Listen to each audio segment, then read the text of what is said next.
Alrighty, so today I have Vivian. They just arrived here about 9 days ago from Mississippi. They're coming to check out Merida. Her daughter is relocating here, and Mama Bear had to come check things out with her, make sure things are going good. Let me just ask you, first impressions of Mexico. Oh my. First impressions, I'll say first impressions of Merida because I've been to Mexico several times before growing up, but it was closer to the border.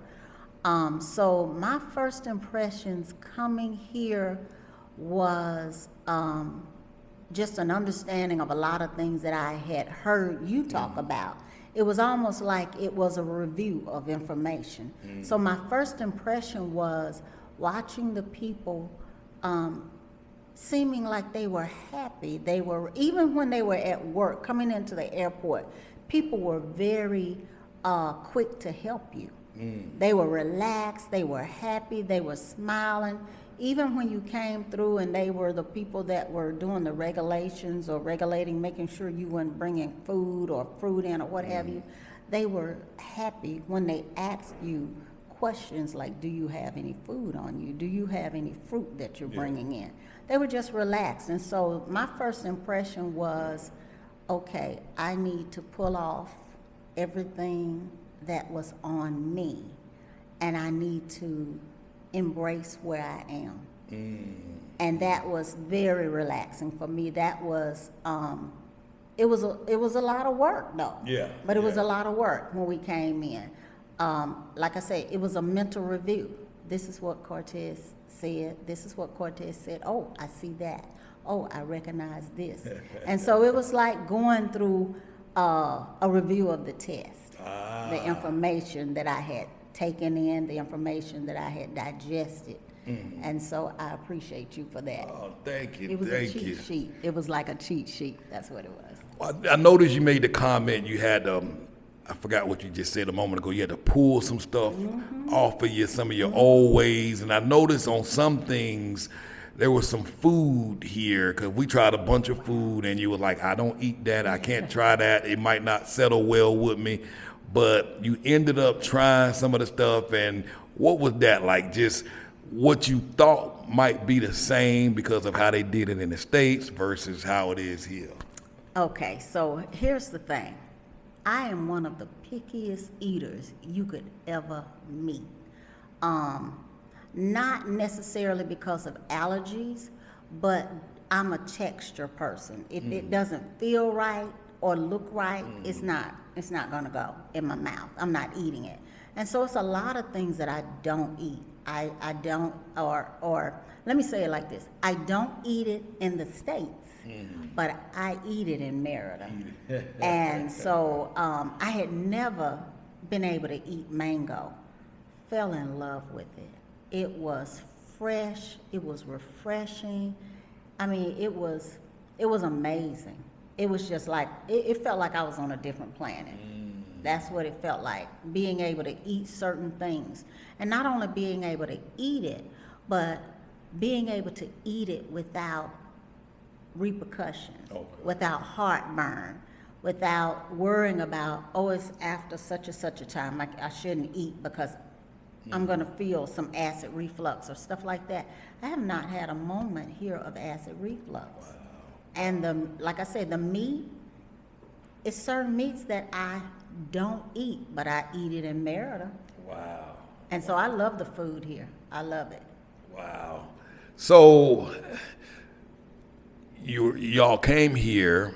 Everybody has a reason for why they're ready to move, and I know in your case, your daughter's been talking about Mexico. Why now? What was the reason that made you decide to pull the trigger, and why Mexico in general? So for me, let's start with why Mexico. Mexico is a place that I have a brother that's been coming across the border. He loves Mexico.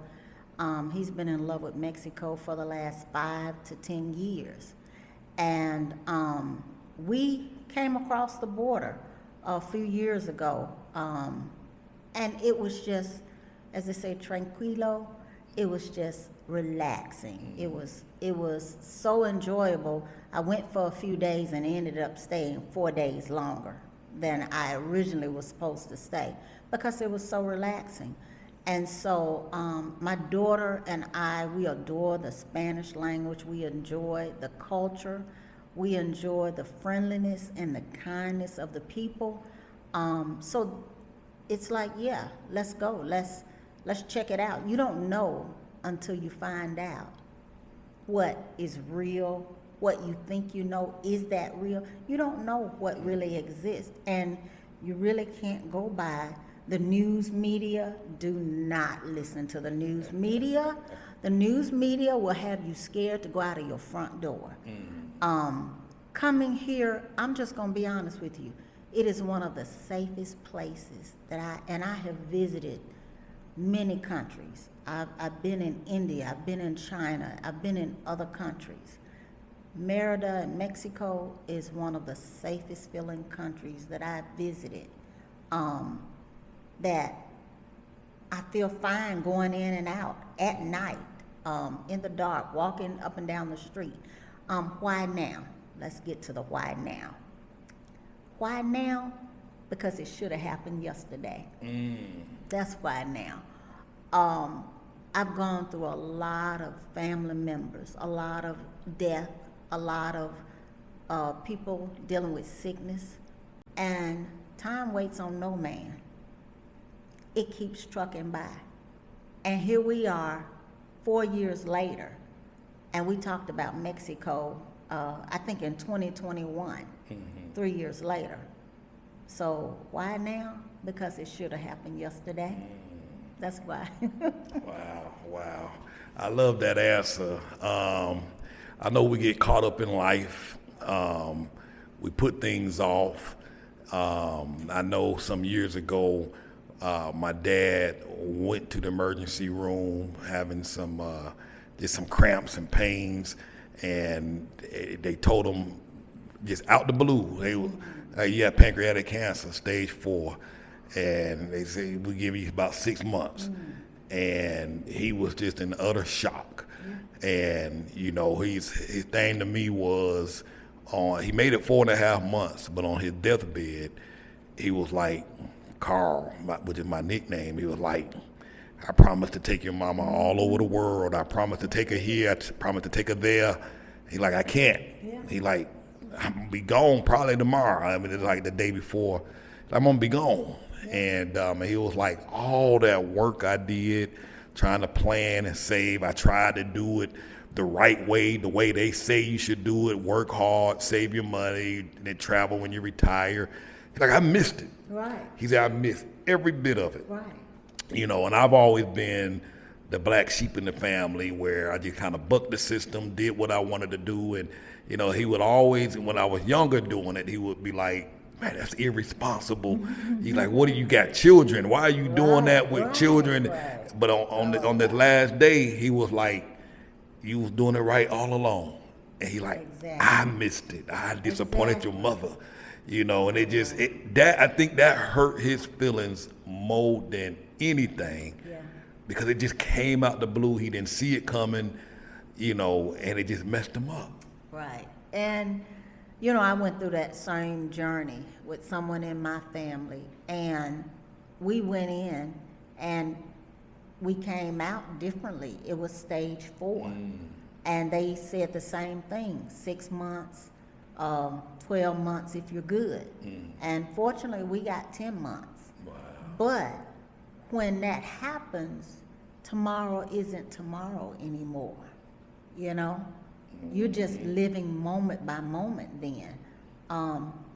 They always say tomorrow's not promised to you. It really isn't. And matter of fact, today is not promised. Right. So when you say, why Mexico and why now? Because yes, if you're going to do something, you probably should have done it yesterday. Yes. Because when you're laying on your deathbed, or you even physically can't do what you used to do. Let's say you're not able to walk. You can do it, But think about what it takes to get through the airports or a long drive. And so things are gonna happen. Life's gonna keep lifing, as people say. And so the question is, do you let life happen to you, or are you gonna happen to life? Wow. That's a good point. You know, I will say, you know, the thing that's different about you is when a child tell their mom or their dad that I'm moving to Mexico, they try and come up with 30 million reasons to talk them out of it and scare. But you decided, I'm coming with you. Hey, I got your back. Let's go check it out and see what's going on. And I'm sure some of the stuff you just shared plays a part in why you decided to say, hey, I'm going to take on this challenge and go with her. Any insight or comment on that? You know, the one thing as a parent, and I love being a parent, I'll say it like this. As a parent, young people are going to do what they want to do. Okay? By hook or by crook. Yeah. They're going to do it. The thing is, I believe, instead of telling a person no, give them as much information as possible. Educate them, give them the information, and then let them process it, and let them say, okay, how do I want to proceed? And as a parent, my job is to ask the questions such as, what outcome do you think you'll get from it? And if that outcome comes to a place where it's beneficial or it does no harm, then why are we moving out of fear? Wow. You know? A lot of times, the thing is, you come out better. Yes. You're going to let fear keep you from being better? That doesn't make good sense. Wow. And my mom used to always say, when we were young, because my mom and dad, they traveled, you know, the United States, what have you. My mom would always say, that highway goes that way, but it also comes back this way.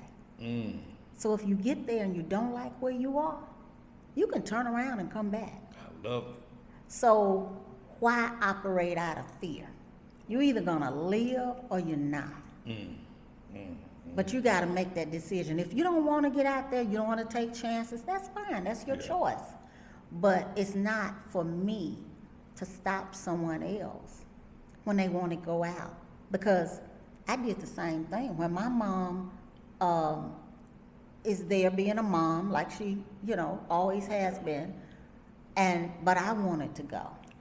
I wanted to go to India or China or Texas or California or New York. Well, you know what happened. I'm not going to tell my mom because I don't want to worry her. Yeah. So I had to ask myself the question, what kind of mom do I want to be? Do I want my daughter to be able to be honest with me and say, Mama, this is what I'm doing, and you can pray for me as I go? Or she might be nice and say, you could come with me. But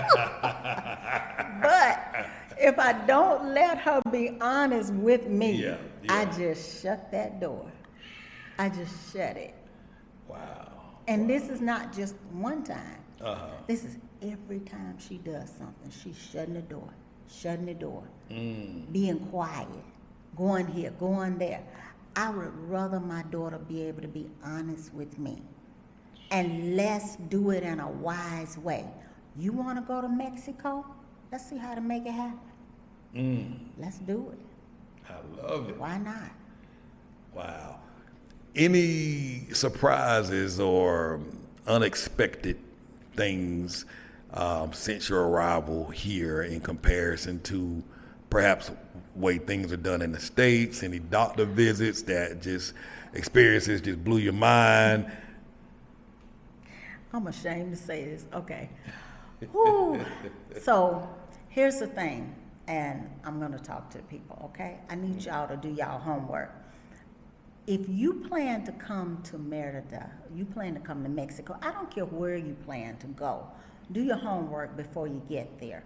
For me, the way I did my homework was, I watched for years now. I've watched your channels, YouTube channels, but I also watched other YouTube channels. I began to, number one, practice, hola, ¿cómo está? Being respectful to the culture here. Learn some words. The one thing I was surprised about was being able to come here. I spoke to you beforehand. I got all the information from other groups for things that I needed. And for me, it was very important to look for a chiropractor. Okay? And you gave me a person's information. And the amazing thing was, when you get hooked up with one person's information, that man gave me a list. He just started spewing out information. I made a phone call to a chiropractor.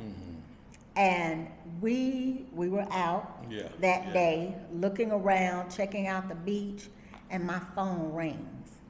And I'm thinking, who's calling me on WhatsApp? I'm with Cortez, so my daughter's, who's calling me? My daughter's right here. It was the doctor.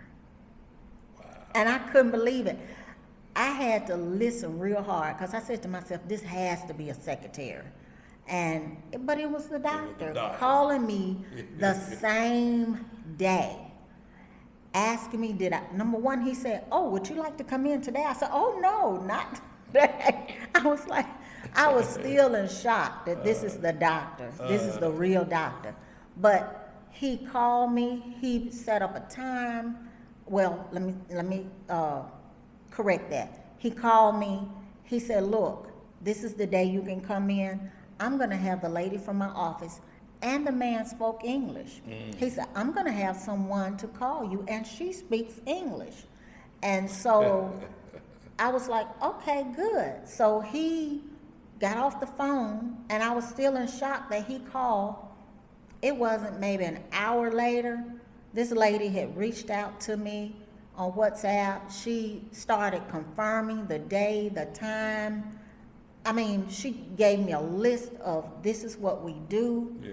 And when I went in to the appointment, when I tell you thorough. Wow.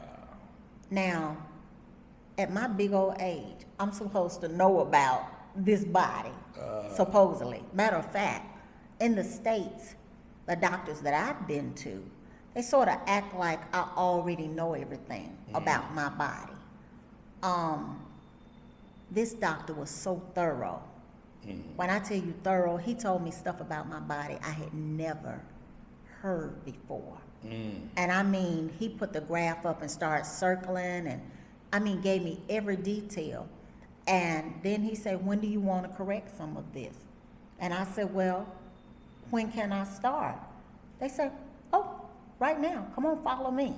And they took me immediately to the next room.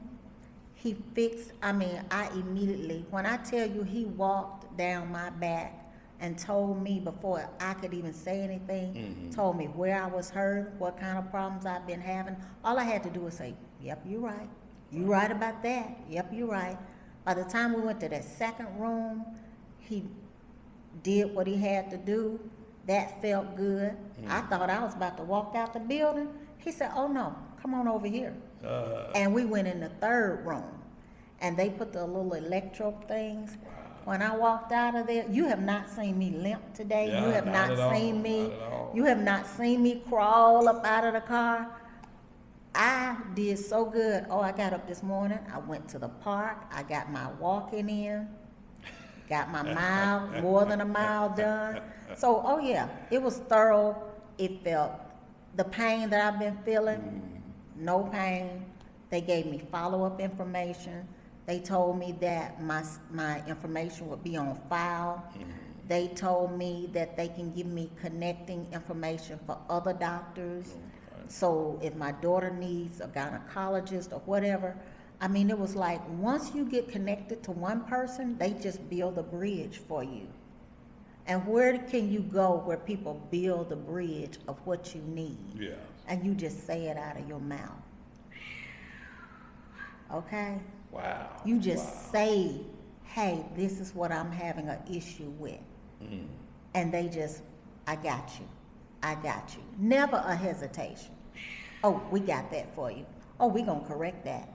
And so when I walked out of there, you would have thought somebody gave me some money. It felt wonderful.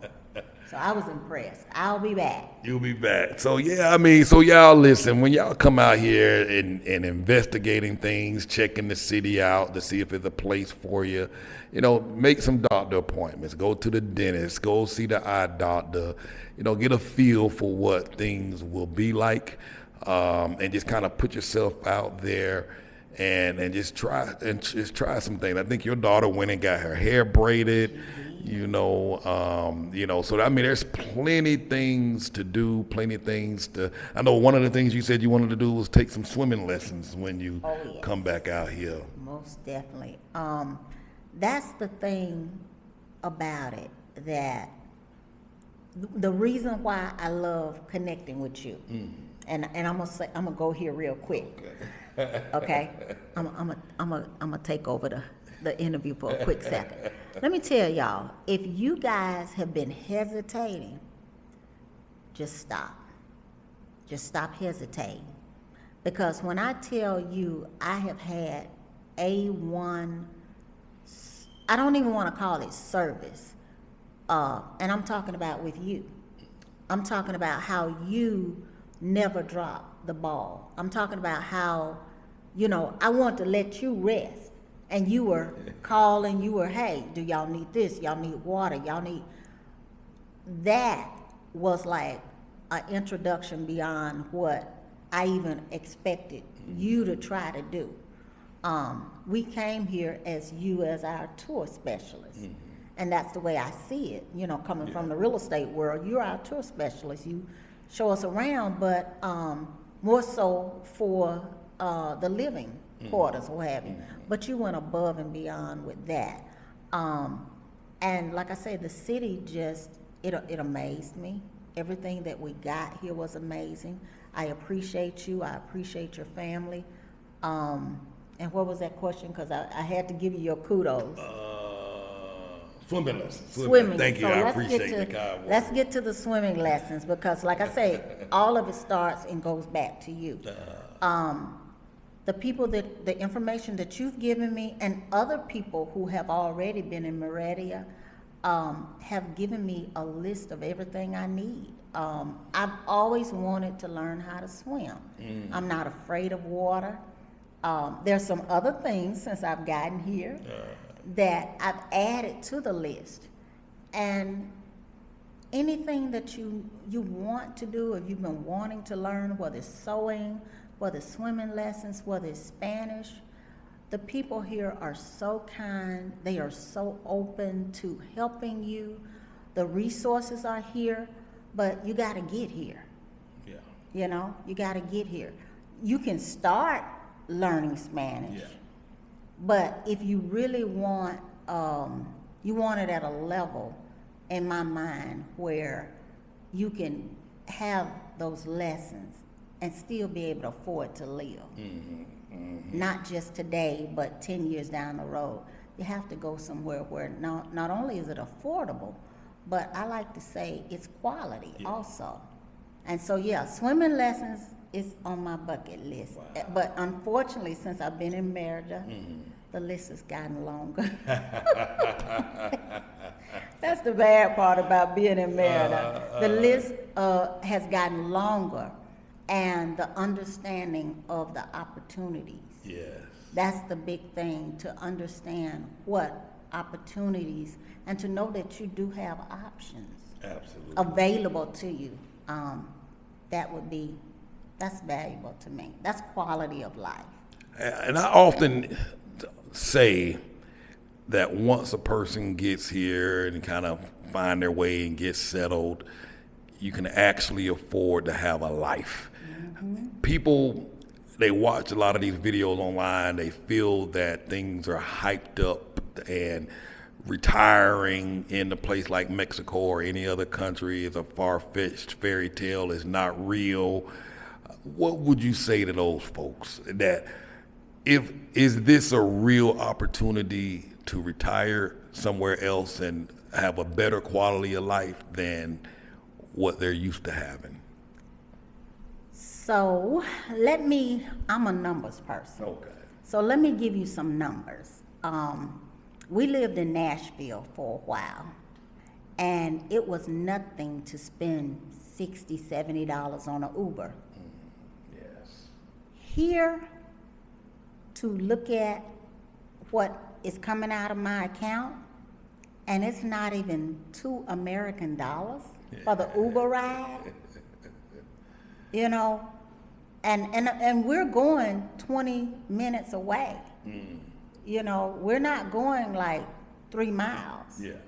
You know, we're riding. We're going somewhere. You going? Yeah. And I think the most we paid for an Uber was like $6 and something. So if you can afford $1.50, $1.90 to go to the Walmart or the OXXO or to the park, I think may have been maybe $3 and something. If you can afford that, Yeah.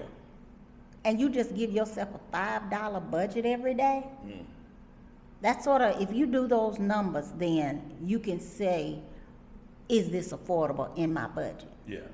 You know, if you can go to the chiropractor and leave out of there with everything that he's done and maybe pay $35, $40 with everything, and I'm talking about I got a massage that I didn't know I was gonna get.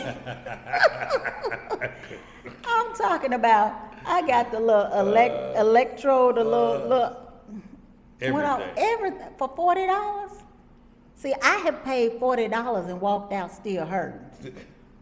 Ooh. All right. Wow. I walked out, I wasn't stiff, I wasn't hurting. You know, you can spend $40 and get your hair braided. And that includes the tip. Yep. That's the tip. Wow. So, can you afford Merida? That's the question. That's Can the you? question. Yeah, can you? Those are some numbers. Wow. So, y'all found a home today. You signed on, made a deposit. Beautiful home. Oh my God, beautiful home. Yes. We found one, I think 2 days ago that you liked, and I still kept receiving other houses. You did. I'm like, man, let's go look at this Yeah, other you didn't one give up. because I think this Right. one might be a better fit. Right. The landlord, he's from France. Oh, wow. Awesome guy. Yeah. Awesome guy. I'm excited about your new home. Solar panels. She was like Cortez, and she was insistent. Had to have it. Got to have them solar Had to panels. have it. You know, the one thing that I would say, especially to people that, when you're looking at real estate, you're looking at rentals or whatever it might be, the one thing that came to my mind were all the words that I have said with my clients. And the one thing that I want to tell people to understand is, don't let your emotions take over. Yeah. Don't feel rushed. Yeah. You know, the perfect fit is gonna come. Yes.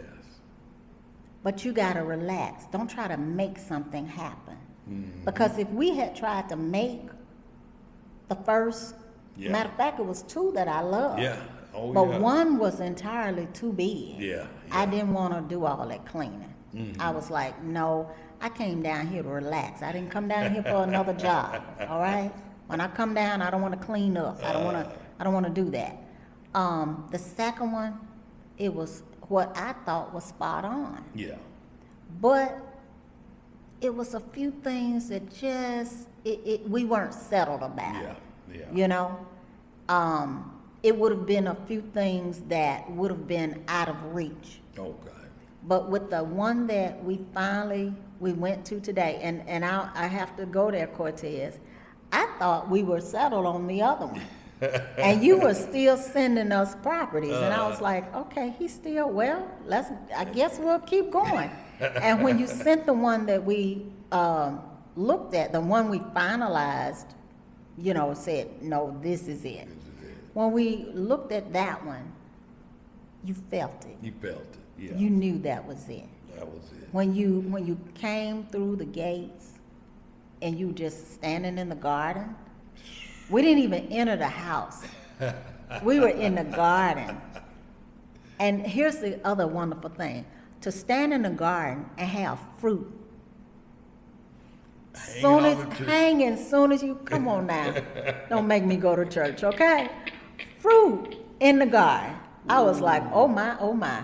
Wow. And so that got my attention, first of all. But then to be able to walk into the house, and I will say this, of course, the gentleman that, like you say, all of us just fell in love with him right off. He was just a wonderful, welcoming man that had been here 20 years, but he really he gave the full-blown picture and feel of Mexico. Sorry guys, the battery dropped dead on the other phone, so we're gonna pick right back up. You were talking about the guy at the landlord at the other house. Every situation is not where when you're viewing homes you're gonna meet or see the landlord. It's not. This was a situation where I think you got a call at the last minute and we were able to go view this house. And you said yourself, as soon as you saw it, you said, I got a good feeling about this one. And I thought to myself, I don't know what Cortez talking about. Okay, I don't know nothing about these good feelings. I don't know. Okay, but we're gonna go with it. And you asked, you said, do you want to go see it? And I was like, yeah, let's go. Yeah. And like I said, when we got there, I thought he was the worker. Because he was working and he was doing things and and he looked like the person that was doing, fixing stuff or what have you. But they showed us the house. It had plenty of space, so when Mama's here, Mama's got some space. He was just a really good guy. Like I said, he gave the total feel of what Merida was about. Welcoming, very warm feeling, very accommodating. If you have a problem, I'm right here. I'm right over here if you have any issues. And that was sort of, the house in itself sealed it, but he really sealed it because you really want to be around good people. You don't want to be around people. You love where you live, but the people y'all sort of kind of don't connect. So yeah, wonderful guy. Wonderful guy. I know while we were out, we ran into some other Americans that recently moved here over the last year or two. You kind of got a chance to ask and probe and get questions answered from them about their stay and life in Merida. Did that help you feel a little better as you kind of started to get feedback from people that's been here over a year? Most definitely. As a woman, one of the biggest concerns, and I don't care where you travel to, it's always the concern of safety. And everyone just walking around, people came up and they began to talk and they were open about sharing their experience, what they love about it. The number one thing they said was, it's safe. It's safe if you're out at 9, if you're out at 5, if you're out at 10. I'm not ready for that nightlife. I'm not ready. I'm coming out at 7 and 8 o'clock and we just getting started, 8 p.m. No, thank you. No, but we're going to put that in the back and try to process that information later. But everyone talked about how since they have been here, they're not ready to go anywhere else. They love it here. They enjoy the culture. They enjoy it being a place for their children, it being a place for the family. And so it has something for everybody, no matter your age. Absolutely. So yeah, I mean, if y'all are just kind of sitting on the fence and overthinking this thing, the simplest thing to do is just really come and just check it out for a visit at least. Don't write it off, just come check it out. So I know your daughter's excited to get here. She didn't want to get on camera or anything like that. Y'all got y'all on social media. I know she's got some projects going on, and y'all are doing some stuff together. Yes, my daughter's doing a lot of things. These young people, you can't keep up with them. But yes, we have social media, most definitely. I mean, that's how we connected with our new big brother. That's how we connected with him. And like I said again, if you sitting on the fence, you need to get off the fence. Don't think about it, just do it. Just do it. We're on social media. You can reach us, and I'm going to read it. V's Vivid Ventures. That's the letter V, S, Vivid Ventures. So that's where you can reach us. You can follow us. You can see pictures of food, things that I eat now in Merida. And, just have this experience with us. But more than anything, don't just watch. Get up and come. Absolutely. Do it yesterday. Do it yesterday. And I'll put the link under the description here as well. Y'all can click right on it. Is that Instagram? What? Oh, platform? that's Instagram. Okay, yes, Instagram. That's Instagram, and we will be on YouTube. But Mama's a little bit behind on that. Y'all give me time. I had to come check out Merida. Okay. Absolutely. Any final words? Any parting wisdom you have for anybody? Okay, wisdom. So here's the one thing that I'm working on really hard, because I really love to make sure that I'm being respectful. One of the things you've been teaching me, and I'm still having to learn, not only the few introduction words that you need to learn, understand the pesos. I really had a big mental and emotional thing about making sure that I tip properly. I don't want to come in and force the economy in a direction that I shouldn't by over tipping, but I also don't want to be disrespectful to the culture, to the people. I am appreciative, and I want to give them their worth. And so understanding and learning about pesos would be valuable, not just the language, but learn the monetary part of it. And other than that, like I say, I don't know what you're waiting for. I just don't understand. There you go, folks. There you go. Miss Vivian. Hey, I had a wonderful time working with you and your daughter. Look forward to seeing y'all again on your return trip when your daughter moves into a place and when you come hang out with her. So hey, y'all, look, get off the fence, make some decisions. Call me. We'll help you through this thing. We ain't gonna leave you hanging. So call me. Let's get on the phone with a consult. moveabroadandthrive.com/consultation. I think it is. I'll put a link below. And let's talk and let's plan your strategy. So thank y'all for watching. And again, her links are in the description below to their Instagram page, and connect.